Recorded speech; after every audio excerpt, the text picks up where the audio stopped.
Mónica, adiante. Bueno, pois eu normalmente as visitas as comezo por aquí porque esta peza que vemos aquí, é unha maseira e é unha das pezas máis importantes que temos a día de hoxe no museo, tanto polo seu valor simbólico como pola súa utilidade. Aquí é onde preparaban o barro os cacharreiros. Os cacharreiros ao comezo non tiñan talleres, traballaban nas súas propias casas.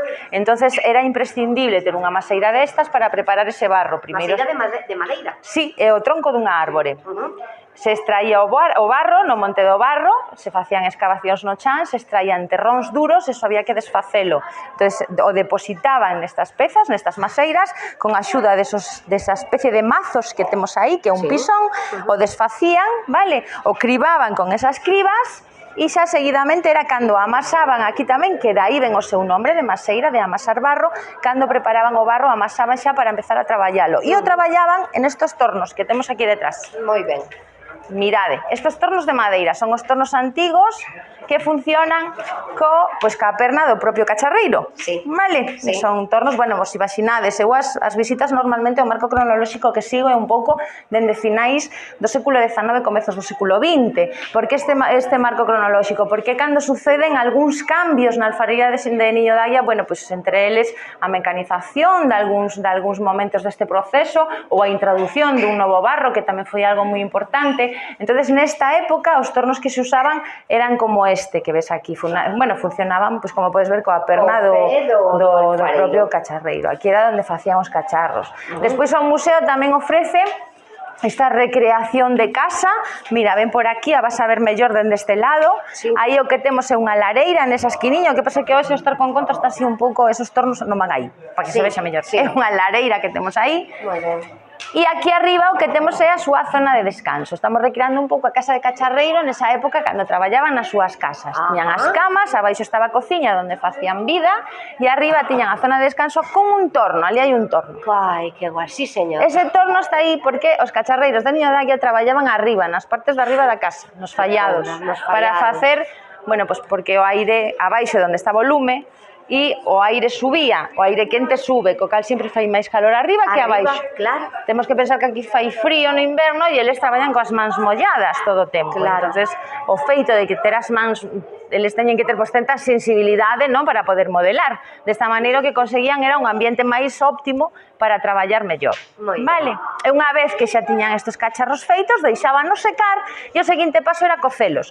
Como non existían os talleres todavía, é algo que se empeza a facer máis tardíamente, o que facían era utilizar fornos comunais. Son fornos tradicionais, construídos en pedra, de forma circular, e os veciños todos cociñan neles. A cambio, tiñan o trato, tiñan dono, eran de propiedade privada, pero a cambio de deixar cocer aí os veciños, o que facían os donos dos fornos era quedarse coa cinza das fornadas. Era o trato que tiñan. Vale? Bueno. E despois xa é cando entramos noutra fase, que cando xa se empezan a construir os primeiros talleres, e aí hai outro cambio moi importante, que é pues digamos que os xa se independizan un pouco, non? Hasta ese momento o traballo de cacharreiro, como outros moitos traballos do rural, era moi veciñal, non? Eu te axudo a ti, tú me axudas a min, en un intercambio. No momento que cada cacharreiro comeza a ter o seu propio taller, pois sucede que xa se independiza moito e cada un ten o seu propio forno, e aí é cando entran en xogo estes dous fornos que vedes. Este que é máis tardío, ten moito que ver cos fornos que se usan a día de hoxe, o que pasa que, bueno, este sigue sendo a leña, este facilitou moito todo ese proceso de cocción, e despois na sala de exposición, se queredes vamos ali, é onde está o forno circular, que son os fornos máis antiguos, que son a mesma tipoloxía de fornos que, que a mesma tipoloxía de fornos que os de pedra antiguos, os que se usaban de forma comunal. Este é o forno primitivo do Alfar, porque este edificio foi construído como taller. Antes de ser museo, foi un taller.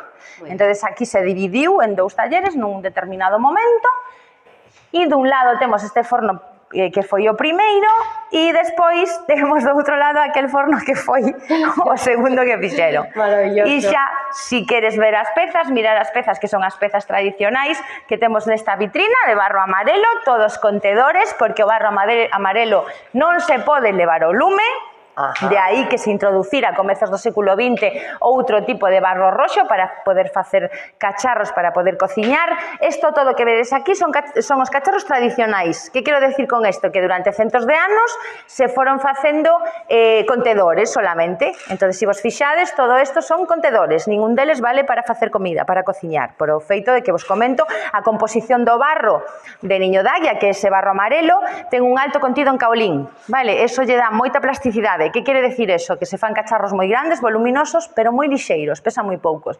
Pero tamén ten ese condicionante de que solamente se poden facer contedores con este barro, porque se o pos o lume, en contacto directo co lume, o barro estoupa. Vale? É moi fino, é moi cercano á porcelana.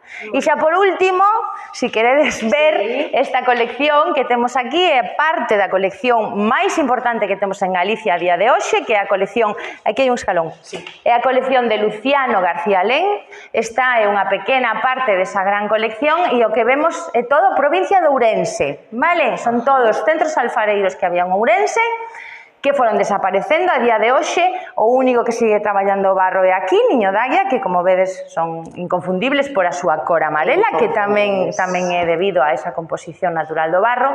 E despois o resto, bueno, pois xa ves, ali temos Loñoá, que é do concello de Pereiro, na década dos 70 máis ou menos, deixaron de traballar o barro. Temos Porto Mourisco, que son estas pezas oscuriñas que vedes aquí. Estas pezas son moi antiguas, porque estas pezas aquí en Porto Mourisco, que está na comarca de Valdeorras, se deixou de traballar o barro bueno, pues a partir do 36, coa chegada da Guerra Civil, por diferentes circunstancias, se vai en decadencia, se van abandonando esas labores e en poucos anos desaparece.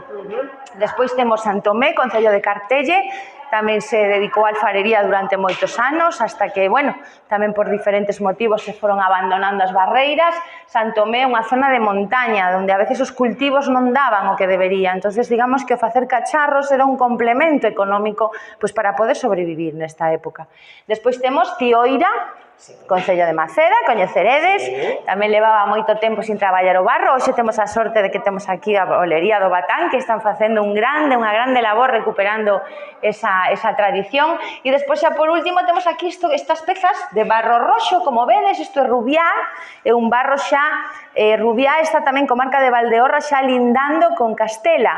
Entón, se vos fixades, ten moito que ver co que se fai en Castela, en cuanto a barro roxo, pesado, e tamén en cuanto a formas. Se vos fixades, as formas xa son máis típicas de Castela que non do que temos aquí.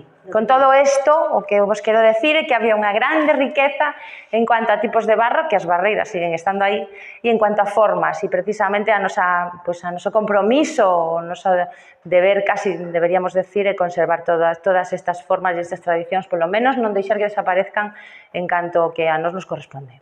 Moi ben. Moitísimas gracias, Moni. A vos. Gracias.